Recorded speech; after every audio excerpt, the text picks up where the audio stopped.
thanks for joining me today. And I just wanted to thank everyone that takes time to watch the video in its entirety. Just thank you. It really does mean a lot. I know you don't have to. I know sometimes it's probably boring, but thank you. So today I am reading in Luke chapter 12, and y'all, I really just wanted to copy and paste the entire scripture and put it on today's devotional because there's so many different subjects that this chapter addresses, but really it's a paragraph, a tiny little paragraph, and it says so much on each subject. But the one that really stuck out to me, honestly, I was going to do something, I was going to go a different way with it, but the Lord really had this stick out to me, and I'm at a stop sign, so I'm going to take my sweater off because it's a little warm today. But, and I'm going to paraphrase this scripture because obviously I'm driving, and you probably shouldn't read and drive. I don't know, maybe I shouldn't make a video and drive, but I'm short for time today. So, but to paraphrase, it basically says, don't be a hypocrite. Don't be like the Pharisees. These people that go around, the Pharisees, they would teach all these laws and all these rules, and they were very strict that everyone else should adhere to these rules, but they did not do it themselves.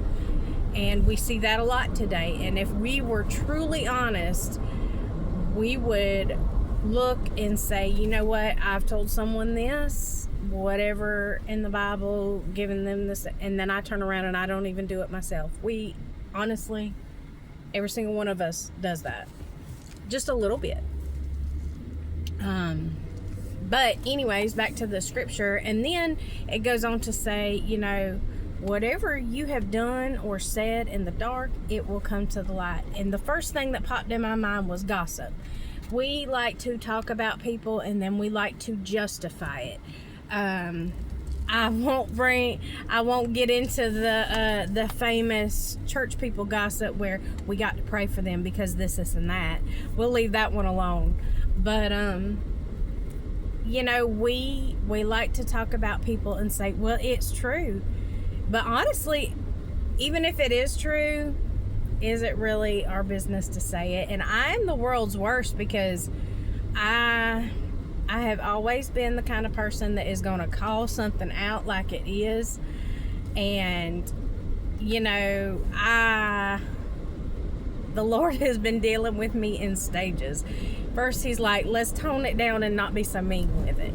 But I really try, because it can be true and that other person can be absolutely wrong. But there is a certain way to go about things, and sometimes you don't even need to say nothing, okay? But if you're whispering about it in secret, it's going to come out, okay? In one way or another, it's going to come out, because as the word says, you always reap what you sow. And so if you're sowing seeds of discord through gossip, it doesn't even matter. The person you're talking to can feel the same way you do, and you don't even say nothing until they say nothing. You're still egging that on. But it's going to come out eventually. The things that you have said will come out eventually. And we're none of us innocent. I'm not innocent of this, okay? Hey, what if the Lord was just talking to me today? Then he was just talking to me and I heard him, okay? Because I get quite frustrated with the behavior and a lot of things that go on, a lot of things that are said. I get quite frustrated when people make others feel bad because they don't watch what they say. I get quite frustrated when people stomp on other people just to make themselves look good. I don't like that. It bothers me, and sometimes I need to understand that I need to be quiet about that and pray. And I know better. I do. And if we were all honest, we would all point a finger right at ourselves. So, and I know this is a subject we don't like to talk about because we can justify literally anything. And especially church people, we sure can. We will justify it because we think we have right. We think we have good reason. We think that we're supposed to call out all this stuff. Y'all, there's a time, a place, and a way to do all this kind of stuff.